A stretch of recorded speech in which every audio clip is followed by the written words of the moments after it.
안녕하세요. 오늘도 사연 살롱을 찾아주셔서 감사합니다. 저는 40대 초반의 여성이에요. 사연을 듣다 보면 부부간에 참 많은 일들이 있다는 걸 새삼 깨닫게 되는 것 같아요. 저 역시 남편하고 어려운 시기가 있었기 때문에 공감이 되는 부분도 많고요. 그래도 남편이 결국에는 저와 아이를 선택했기 때문에 지금 저희 가족이 평범하지만 화목한 생활을 이어가고 있는 것 같아요. 저는 고등학교 때 아빠가 돌아가시고 엄마, 언니와 함께 대학 갈 때까지 조금 힘든 나날을 보냈어요. 엄마가 특히 정신적으로 많이 힘들어 하셨죠. 꽤 괜찮은 회사에 다니는 아빠를 믿고서 친구와 함께 반찬 가게를 해보겠다고 나선 지 얼마 안 된 때였거든요. 엄마는 반찬 가게를 친구한테 다 넘기고서 한참을 자리에 누워 계셨어요. 몸보다는 마음이 더 아프셨던 것 같아요. 워낙 아빠하고 사이가 좋으셨기 때문에 한층 충격이 크신 것 같았어요. 언니나 저도 너무 다정했던 아빠가 교통사고로 그렇게 갑자기 떠나버리실 줄은 몰랐어요.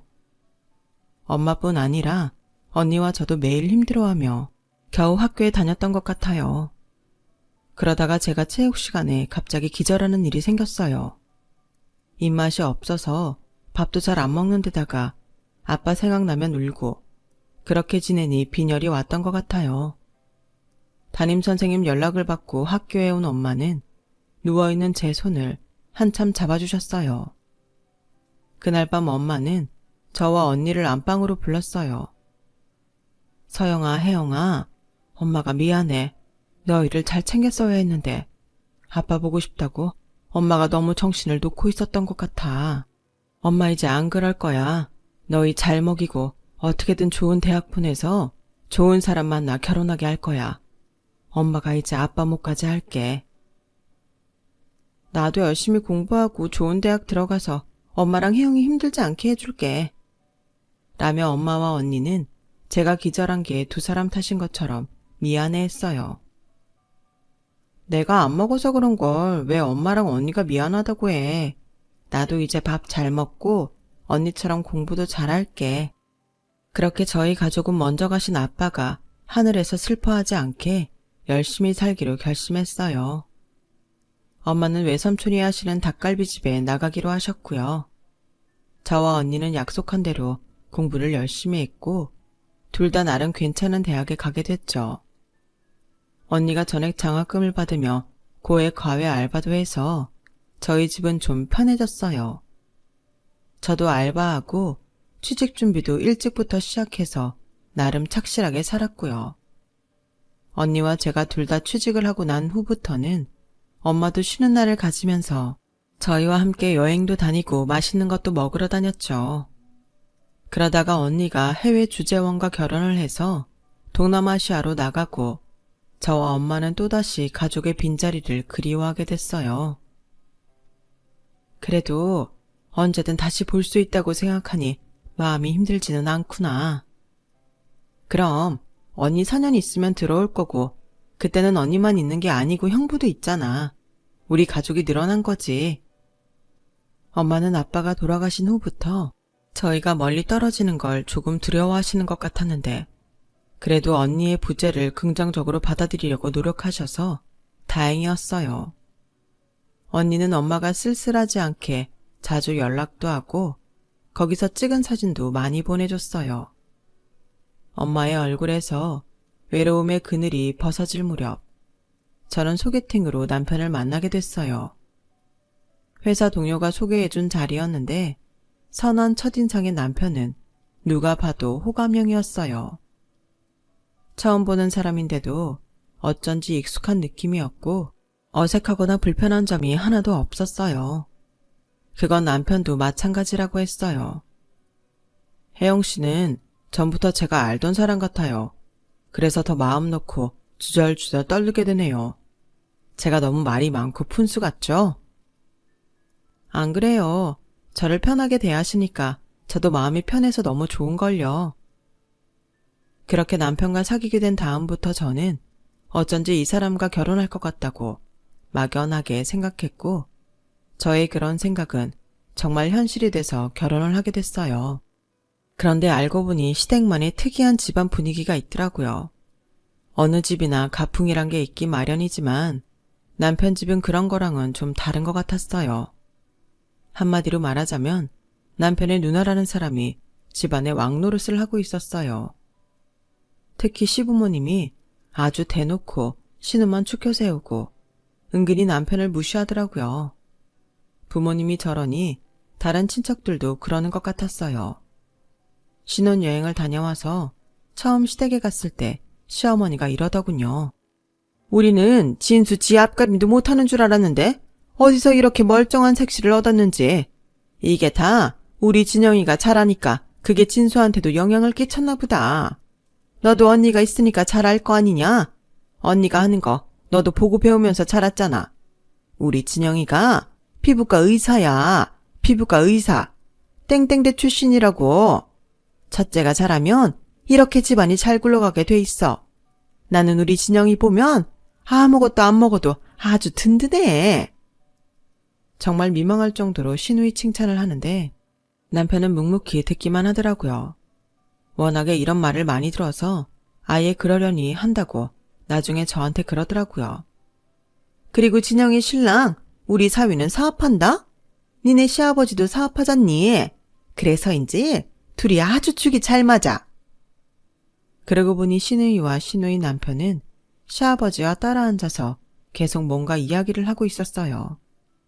시어머니가 정말 사위가 마음에 드나 보다. 저는 그렇게 가볍게 생각하고 넘어갔어요. 하지만 한 가지 제가 좀 섭섭하게 생각했던 건 결혼 전에 남편이 신혼집을 구할 때 시댁에서 돈이 없다고 하나도 보태주지 않은 걸 알고 있었거든요. 그런데 결혼해서 보니 시아버지도 신혼에도 오히려 저희보다 훨씬 잘 살고 있었고 사업도 잘 된다는 말을 들으니 기분이 좀 찜찜하더라고요. 사업이 잘 돼도 여윳돈이 없을 수 있고 자식이 너무 손 벌리면서 살면 버릇이 될까봐 그럴 수도 있지 라고 좋게 생각하기로 했어요. 신혼 초부터 시댁에 섭섭한 마음이 생기면 나중에 더 안 좋아질까 봐서 그랬죠. 다행히 저희는 사정에 맞는 집을 구하게 돼서 양쪽 집에 손을 벌리지 않아도 전세를 얻을 수 있었고요. 그런데 얼마 안 가서 저와 남편은 속상한 이야기를 들었어요.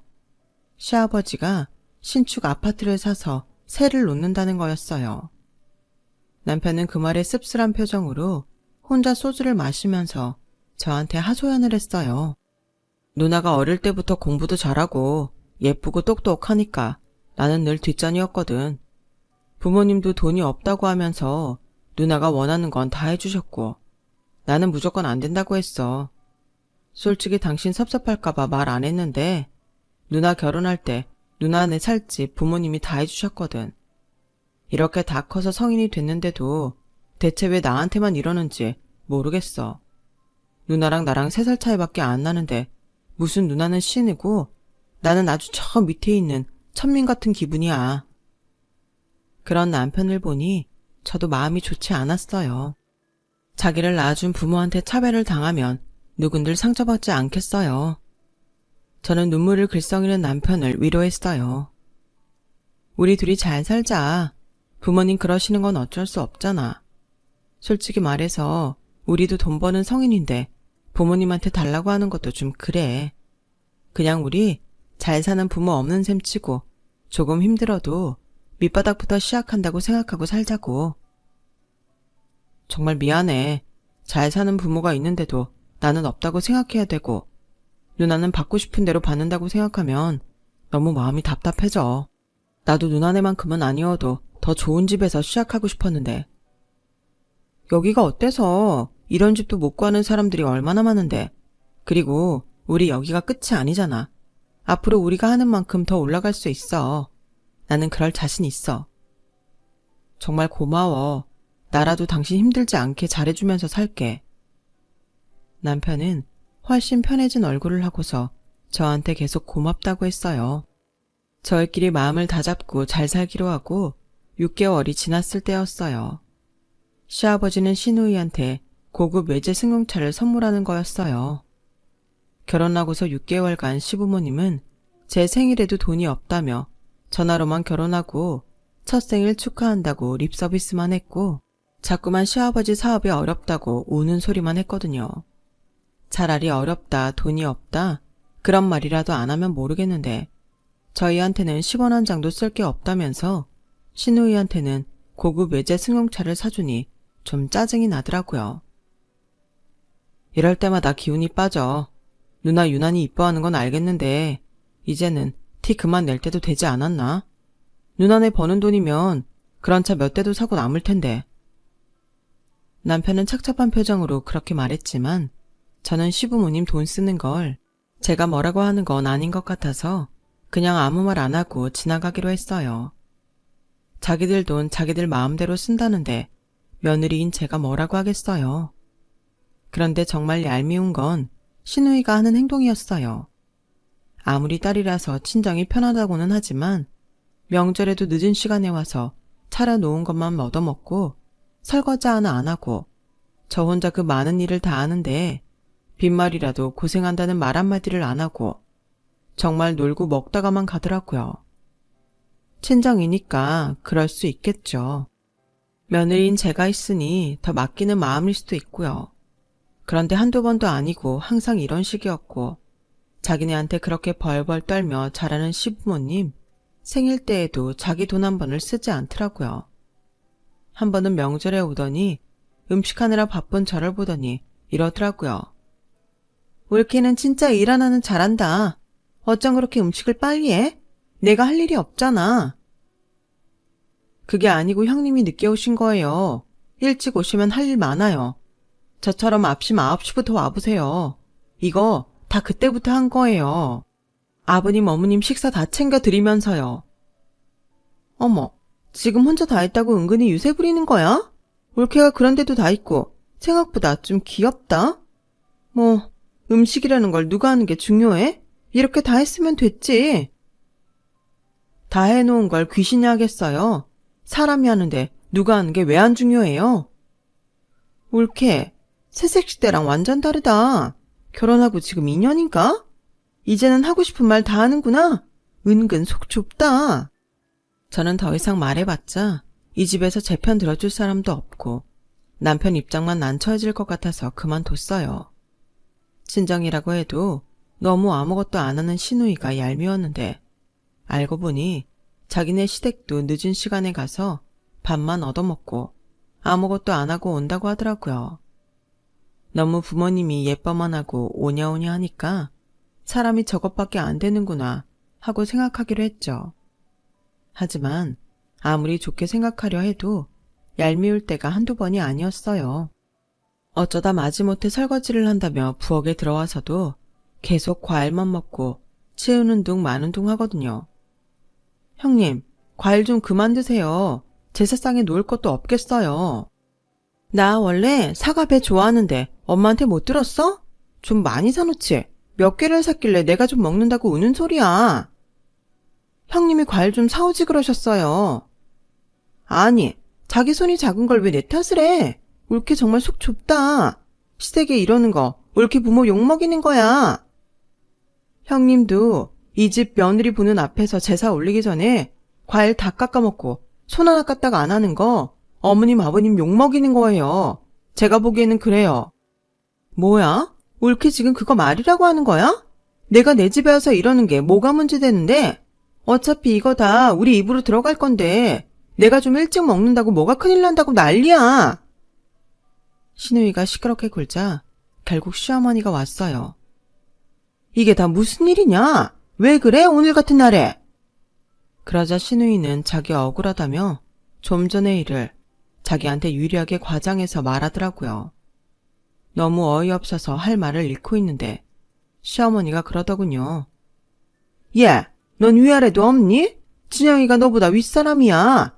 얘는 의사야, 의사. 어디서 함부로 눈치를 줘? 조상님도 예쁘다고 쓰다듬고 갈 우리 딸한테 뭐 하는 짓이냐? 그래서 조상님 드릴 과일 안 남기고 형님이 다 드셨나 봐요. 한두 개 먹는 것도 아니고 그 많은 과일을 계속 깎아 먹는데 아무리 의사 선생님이라고 해도 제가 말이 안 나오겠어요? 그제야 시어머니는 제사상에 놓을 과일이 없는 걸 보고 놀랐고 시누이도 당황해서 냉장고까지 열어보며 과일을 찾더라고요. 하지만 벌써 자기 입으로 다 들어간 과일이 있을 리가 없죠. 저는 다른 일 해야 되니까 마트나 과일가게 문 닫기 전에 얼른 가서 사 오시든가요. 시어머니는 그제야 자기 지갑에서 돈을 꺼내 시누이한테 쥐어주며 얼른 나가서 과일 사오고 자기랑 안방에서 쉬자고 하더군요. 과일 다 먹고 나가서 사오는 게 뭐 큰일이라고 쉰다는 건지 하나부터 10까지 다 화가 났지만 그래도 집안 어른 모시는 날이니 저는 좋은 일 한다는 생각으로 참을 인자만 그렸죠. 그렇게 2년 정도 시간이 지나고 저희 집에도 새 생명이 찾아왔어요. 저는 예쁜 딸을 낳았고 양쪽 집안의 축하도 받았어요. 시부모님의 축하 전화에 그래도 자기네 핏줄이니 아이한테는 잘해주려니 생각했었죠. 하지만 그건 완전히 빗나간 생각이었어요. 시부모님은 시누이 아이들한테는 티나게 잘하고 저희 딸한테는 정말 형식적으로 신용만 했거든요. 시누이 아들한테 용돈 10만 원을 주면 저희 딸은 3만 원을 줬어요. 우리 아이는 아직 어리니 돈은 그럴 수 있다 쳐요. 어린애 물건을 전부 명품으로 도배를 해서 보내는 건 시누이 아들 거였고 우리 딸한테는 마지 못해서 마트에서 인형 하나 사서 보내는 게 다였으니까요. 명품을 받고 싶어서 그러는 게 아니라 너무 대놓고 차별을 하는 게 너무 속상하고 시부모님한테 자꾸 억하심정이 생겼어요. 그리고 제가 알기로는 시누이 아들은 우리 딸만 할 때부터 시부모님한테 용돈도 10만 원 단위로 받은 걸 제가 알고 있거든요. 이런 차별에 대해 남편은 자기가 계속 그러고 살아서인지 억울해도 말을 못했고 저는 그런 걸 보며 또 혼자 속이 터졌어요. 시부모님이 그렇게 잘하니 시누이도 시부모님한테 잘할 것 같죠? 절대 아니었어요. 가족 모임 식사나 시부모님 생신 때 호텔 같은 데에 예약해놓고 밥만 먹고 먼저 쏙 빠져나가는 게 시누이 식구들이었거든요. 그럼 어쩔 수 없이 남편이 밥값을 다 계산해야 했어요. 그런데도 시부모님은 호텔 레스토랑 예약한 시누이한테만 잘 먹었다고 고맙다고 인사했고요. 정말 이런 말도 안 되는 일을 언제까지 당해야 하는지 저는 살면 살수록 마음에 우라만 쌓여갔어요. 그렇게 몇 번을 당하다 보니 이제는 언제쯤 시누이 식구가 레스토랑을 나가서 사라지는지도 알게 됐어요. 일단 디저트를 빨리 먹고서 갑자기 아들을 데리고 시누이가 화장실로 나가면 시누이 남편은 전화가 왔다며 잠깐 자리를 비우는 것처럼 나가고 그 이후로 영영 돌아오지 않는 거죠. 처음에는 어리둥절했지만 그 사람들 하는 행태를 알게 되고는 더는 그냥 당해주기 싫더라고요. 여보, 우리 언제까지 이렇게 미련한 척 살아야 돼? 형님은 부모님이 그렇게 오냐오냐 하고 간까지 꺼내줄 것처럼 구는데도 밥 한 번을 안 사네. 나 이대로는 못 넘어가. 우리도 한 번쯤은 갚아주자. 그럴까? 사실 나도 속으로는 많이 생각했는데 어떻게 해야 할지 모르겠고 또 괜히 분란 만들어서 시끄러워질까봐 걱정했거든. 좀 시끄러워지면 어때? 그런 걱정하지 마. 시끄러워진다고 해도 그거 당신 탓 아니야. 매번 비싼 데 예약하고 돈 안 내고 쏙 빠지는 형님네 탓이지. 저는 단호하게 말하고 시누이보다 선수쳐서 시어머니 생신날 아주 비싼 호텔에 레스토랑을 예약했어요. 네가 웬일이냐? 그런데 예약을 다 하고 옆에서 진영이 보더니 배우는 게 있는 모양이구나. 아무튼 고맙다. 라며 시어머니는 신이 나서 싱글벙글했고 시누이도 그 호텔엔 생각지도 못했다면서 자기가 더 흥분하더라고요. 그리고 시어머니 생신날 저는 아이를 친정엄마한테 맡기고 남편과 둘이 레스토랑에 갔어요. 시누이 아들하고 대놓고 차별당하는 게 더 보기도 싫었고 저희가 행동을 빨리 하려면 아이는 안 오는 게 좋겠다고 생각했거든요. 시누이 가족은 비싼 명품 옷으로 전부 도배를 하고 와서 호들갑을 떨며 자기들이 시부모님보다 더 좋은 자리에 앉더라고요. 정작 자기들은 그렇게 비싼 옷을 빼입고 와서 아파트 관리비가 올랐다, 아이 교육비가 너무 비싸다, 대출금이 빠듯하다 징징대더니 결국 선물 하나 안 사왔더라고요. 그래도 시부모님은 좋다고 오냐오냐 하고요. 눈꼴 시려운 걸 꾹 참고 디저트가 나오기 전까지 제 인생에서 가장 호합한 코스 요리를 꼭꼭 씹어 먹었어요. 남편도 시누이네하고 시부모님이 서로 요새 관리비가 비싸더라, 아파트가 다 왜 이러냐 이러면서 자기들끼리만 통한다는 듯 아예 몸을 돌리고 떠드는 걸 묵묵히 들으며 식사만 했고요. 시부모님은 시누이 아들한테 시키고 싶은 거 더 시키라면서 아이가 원하는 걸 이것저것 추가 주문하더라고요. 아니, 이제 초등학생인 애가 먹으면 뭘 얼마나 먹는다고, 분명히 다 남길 게 뻔한데 뭐 하는 건지 정말 기가 찼어요. 하지만 그날은 저희가 절대 돈 낼 게 아니었기 때문에 그러든지 말든지 바라만 보고 있었죠. 디저트가 나오기 전 저는 잠깐 화장실에 간다고 하고 나왔고, 남편은 회사 상사가 전화를 했다며 잠시 후에 나왔고요. 저희는 그렇게 집으로 그대로 돌아왔고, 저희가 갈 거라는 건 생각도 못한 시누이 부부는 신이 나서 시부모님과 떠들고 있었어요. 오늘 아주 저희를 거아가 벗겨먹는다고 좋아했을 텐데 나중에 계산할 때 어떤 모습일지 상상을 하니 왠지 통쾌하더라고요. 아니나 다를까 집에 가기도 전에 시누이한테서 득달같이 전화가 왔어요. 어디 갔어? 우리 이거 계산해야 되는데? 어쩌죠 형님? 우리 민서 갑자기 열이 난다고 해서 바로 친정으로 가고 있어요. 애 아빠도 전화 끊고 병원으로 바로 오기로 했고요. 이게 갑자기 무슨 소리야? 그럼 계산은?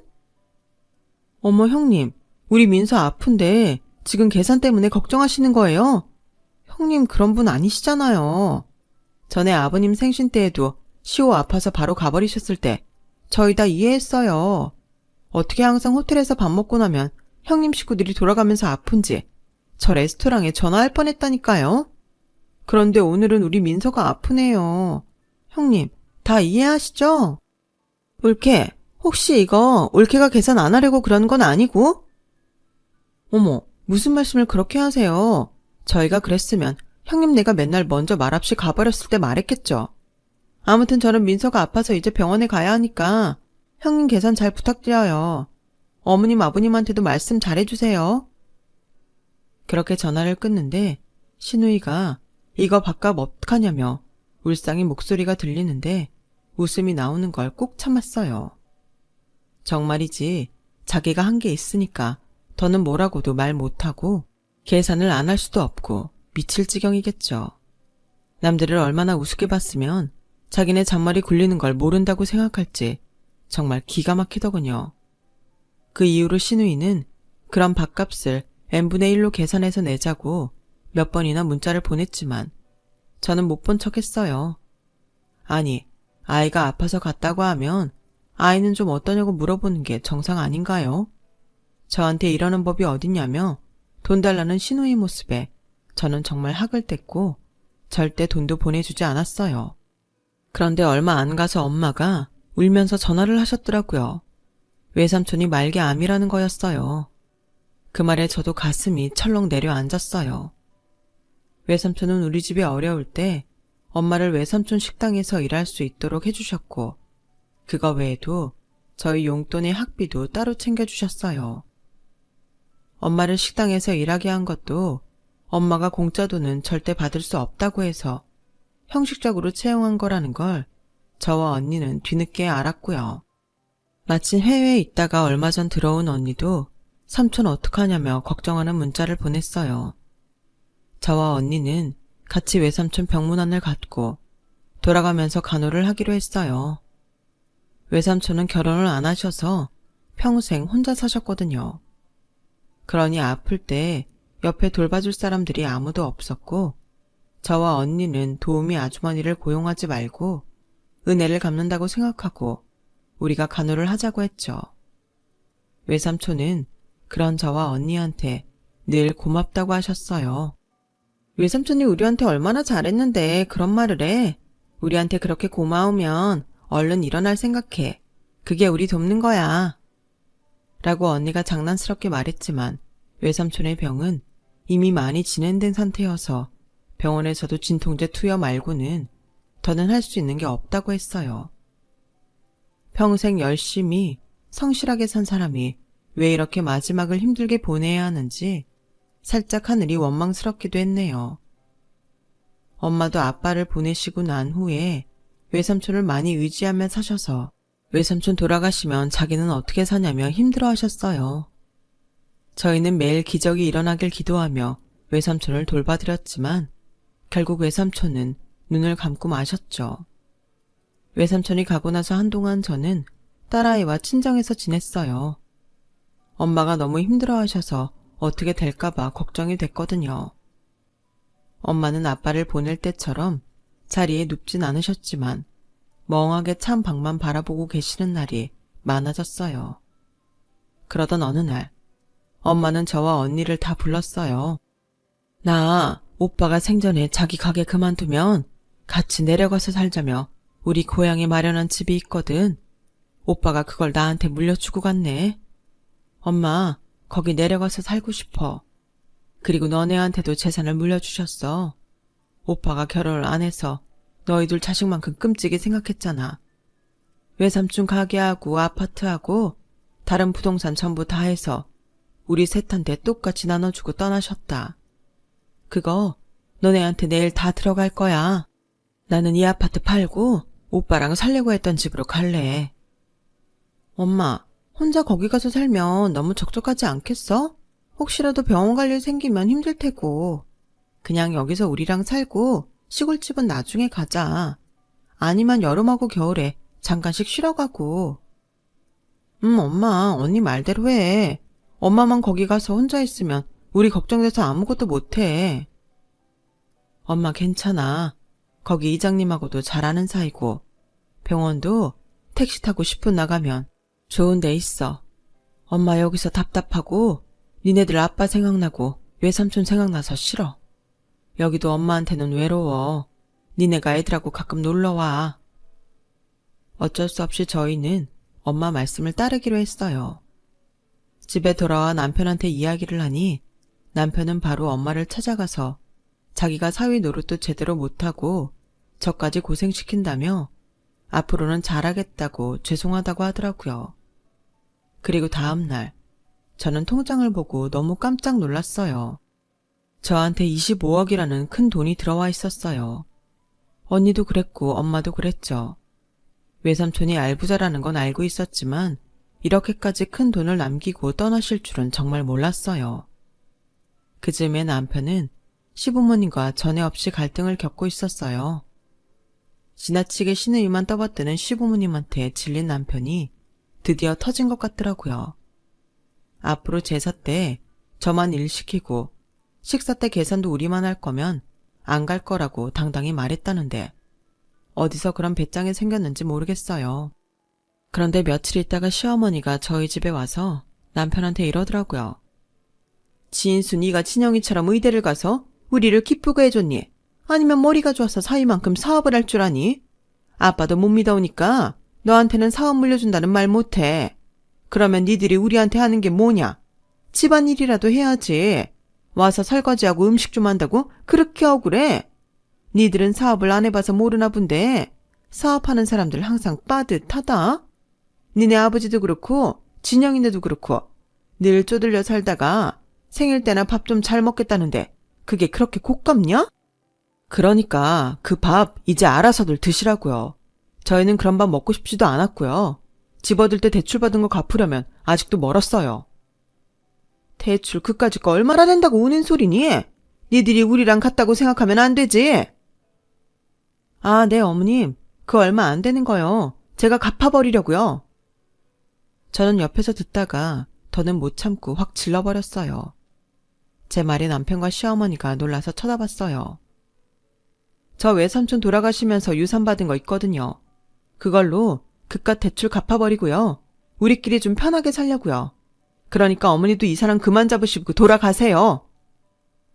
홧김에 지른 말이었지만 시어머니가 눈이 동그래져서 그대로 집에 돌아가는 걸 보며 속으로 통쾌했어요. 그런데 다음 날부터 정말 희한한 일이 벌어졌어요. 갑자기 신우이가 콧소리를 내면서 전화해서 자기 병원 끝나고 같이 밥을 먹으러 가자고 하지를 않나. 시어머니는 한 번도 해준 적 없는 우리 딸 명품 옷을 사오지 않나. 이게 다 무슨 일인가 싶더라고요. 어머니, 이게 뭐예요? 민서 얼마나 빨리 크는데 이런 비싼 옷을 사주세요. 몇 번 입지도 못할 텐데요. 할머니 있어서 좋다는 게 뭐냐? 몇 번 입지 못해도 이런 거 사주는 게 할머니지. 안 그래? 아니, 어머니 원래 이런 분 아니셨잖아요. 시호한테는 많이 하시는 거 봤는데 언제 우리 민서를 그렇게 생각하셨다고 이러세요. 저 부담스러워요. 이러지 마세요. 그동안 섭섭했니? 나는 민서가 좀 더 크면 해주려고 했지. 다른 마음 하나도 없다. 그러니 이제라도 마음 풀어라. 신우이도 갑자기 저한테 명품 가방을 선물하면서 이러더라고요. 내가 진작부터 이거 하나 사주고 싶었는데 생각만 하다가 이제야 하게 됐네. 이런 거 하나쯤 있어야 어디 나갈 때 모양 빠지지 않고 좋잖아? 전 그런 모양 생각하지도 않아요. 제 생일도 아닌데 이런 거 받으면 너무 부담스러워요. 그냥 가져가세요. 라며 사양하는데도 끝내 저한테 떠맡기도 주더라고요. 시아버지도 갑자기 우리 딸 이름을 부르며 예쁘다 예쁘다 하는데 왜들 이러는지 정말 어리둥절할 뿐이었어요. 사실 시아버지는 그동안 우리 애를 본 척 만척해서 속상할 때가 한두 번이 아니었거든요. 하지만 그 사람들 속셈은 얼마 안 가 드러났어요.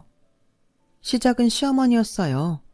시어머니는 굳이 저희 집에 5만 가지 반찬을 다 해와서 여기까지 갖고 오느라 힘들었느니 어쩌느니 공치사를 하더니 드디어 본색을 드러내더군요.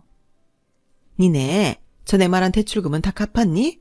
아직 안 갚았으면 그건 좀 미뤄두고 네 시아버지한테 좀 주지 않을래? 네? 뭘 시아버지 드리라는 거예요? 돈이요? 너 유산 많이 받았다며? 니네 시아버지 요즘 좀 어렵거든. 은행에서도 돈 갚으라고 독촉한다는데 이럴 때 네가 도우면 시아버지한테 점수 줬다고 좀 좋아? 그럼 네 남편 기도 살고. 어머니, 그동안 민서 옷 사주고 반찬 해오시고 갑자기 저보고 쇼핑 가자고 하신 거 다 그것 때문이죠? 그렇게 생각하지 마라. 이제 우리도 말이 통하겠구나 싶어서 그런 거고 절대 네 돈 받자고 한 거 아니다. 아, 저는 말이 안 통하는 사람이었군요. 근데 그게 제가 돈이 생기니까 갑자기 말이 통하나 보네요. 싫습니다. 저희는 그동안 시댁 가서 죽어라 집안일하고 호텔 레스토랑 밥값 다 계산한 걸로 할 일 다 했어요. 솔직히 말씀드리면 저희 결혼할 때도 돈 없다면서 직구하는데 한 푼 안 보태주시고 형님네는 외제 승용차 뽑아주셨는데 저희 보고 아버님 대출금을 갚으라고요? 제가 왜요? 제 돈이요? 외삼촌이 평생 아끼면서 모신 돈이에요. 말기암으로 힘들어하시다가 세상 떠나셨어요. 그때에도 어머니 저한테 빈말이라도 위로 한마디 해주셨어요? 그런 적도 없으면서 그 돈을 달라고요? 저는 못해요. 저는 단칼에 잘라 말하고 시어머니를 돌려보냈어요. 그러자 신우이가 퇴근길에 저희 집에 와서 저한테 방방 뛰고 난리를 피더라고요. 아니, 엄마한테 어떻게 그런 식으로 말을 해? 옳게 잊은 며느리야. 어떻게 사람이 그렇게 자기를 굽힐 줄 몰라? 우리 아빠가 잘 돼 옳게 내도 좋은 거지. 우리한테는 그 돈을 한 푼도 안 주겠다는 뜻이잖아, 지금. 아니, 이 돈은 제가 물려받은 돈인데 그게 마치 형님 것처럼 구시네요. 어머니도 그렇고 왜들 그렇게 생각하세요? 야, 그럼 네가 이 집에 사는 게 뭐야? 제사 때도 안 가겠다. 생일 때 밥도 안 사겠다. 그럼 나가. 이혼해. 아, 예. 그래야겠네요. 이런 이상한 집구석에 더 있느니 차라리 이혼하고 저 혼자 민서 키우는 게 100배는 낫겠어요. 저도 더는 이런 말도 안 되는 상황들을 참기 싫었어요. 남편이 집에도 없는데 저는 그 자리에서 짐을 싸기 시작했어요. 그러자 당황한 시누이는 저보고 뭘 그렇게까지 하냐며 그냥 해본 말인데 저보고 웃긴다더니 집으로 가버렸어요. 제가 짐을 싸서 딸이랑 집을 나오는데 시누이가 문자를 보냈더라고요. 옳게, 아까는 내가 좀 흥분해서 그랬는데 정말 이혼할 거 아니지? 나는 사실 나한테 돈 좀 줄까 해서 갔다가 쓸데없는 말만 했네. 우리도 빚 갚느라 어려워서 그러는데 옳게 돈 많이 받았다고 하길래 한 2억만 줄 수 없나 했거든. 생각 좀 해봐. 세상에 이렇게 뻔뻔한 사람을 보셨나요? 저는 살다 저런 사람은 정말 처음이었어요.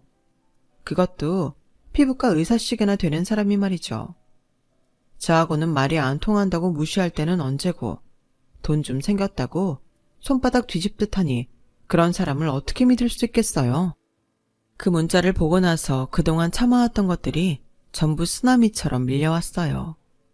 남편은 제가 없겠다고 하겠지만 너무 기죽고 있던 남편은 이제야 조금 큰 소리를 냈을 뿐 사는 동안 제가 당할 때에도 아무 말도 못하고 있었거든요.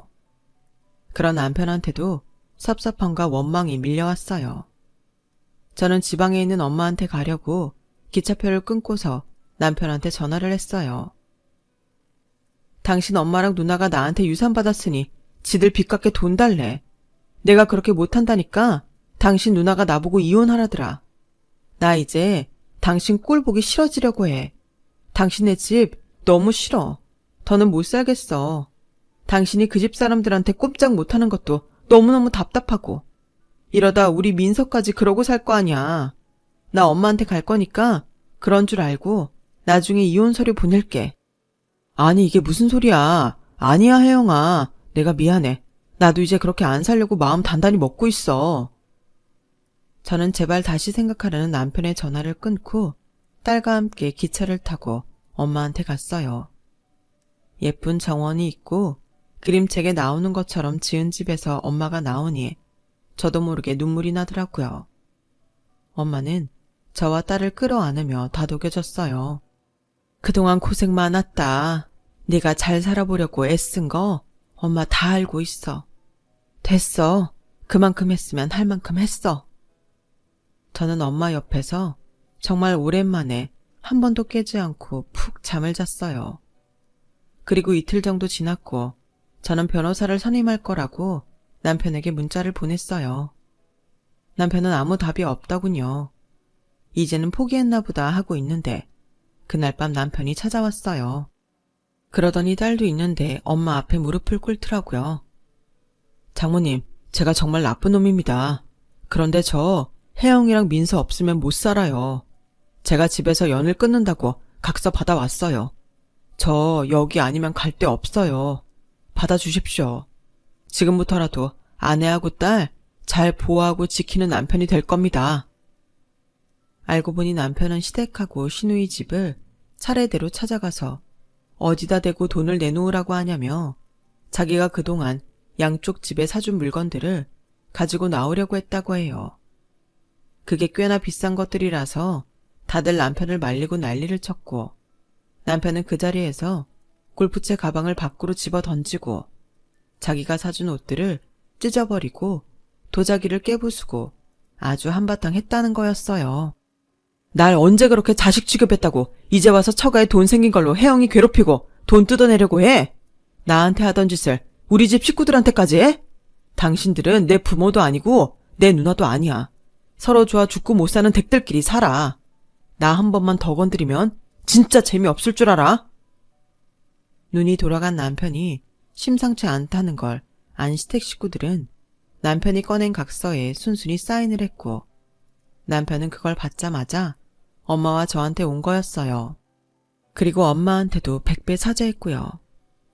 니들이 살지 말지는 니들이 결정할 일이지 내가 상관할 일은 아니다. 그동안 사돈댁에서 우리 혜영이 힘든 게 한 거 생각하면 자네도 별로 보고 싶지는 않아. 그래도 혜영이가 살겠다고 하면 나도 자네를 받아들이겠네. 남편은 저한테도 무릎을 꿇고 이렇게 말했어요. 지금까지 나약한 모습만 보여서 미안해. 나 하나 믿고 결혼했는데 당신 얼마나 답답했겠어. 이제 당신 더는 우리 집에 당하게 만들지 않을게.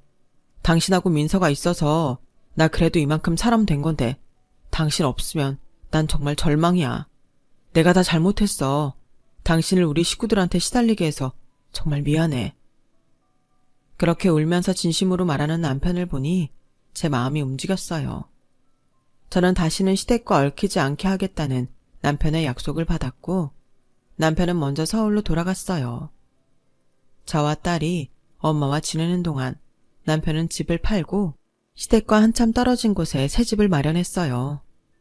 남편이 출근할 때 불편하지 않겠냐고 제가 걱정했지만 남편은 그 정도는 아무것도 아니라며 염려 말라더라고요. 새 집에 짐을 다 옮기고 모든 단장이 끝난 후 저와 딸도 집으로 갔어요. 저희는 그 이후 시댁과 연락을 끊었죠. 그런데 어느 날 남편한테 시어머니가 싹싹 비는 문자를 보냈더라고요. 진수야, 네 아빠 큰일 났다. 정말 망할지도 몰라. 네 누나도 병원 확장했는데 환자가 없어서 빚만 쌓여가고. 우리 가족 뭘 어떻게 해야 될지 모르겠구나. 연락 좀 해줘. 우리가 정말 많이 잘못했어. 아빠도 누나도 많이 반성하고 있어. 하지만 남편은 단문자를 보내지 않았어요. 딱 봐도 저희 돈을 받아내려고 하는 게 보였거든요. 그런데 정말 급했는지 그 꼼짝도 안 하는 고고한 시아버지가 남편한테 몇 번이나 전화를 하더군요.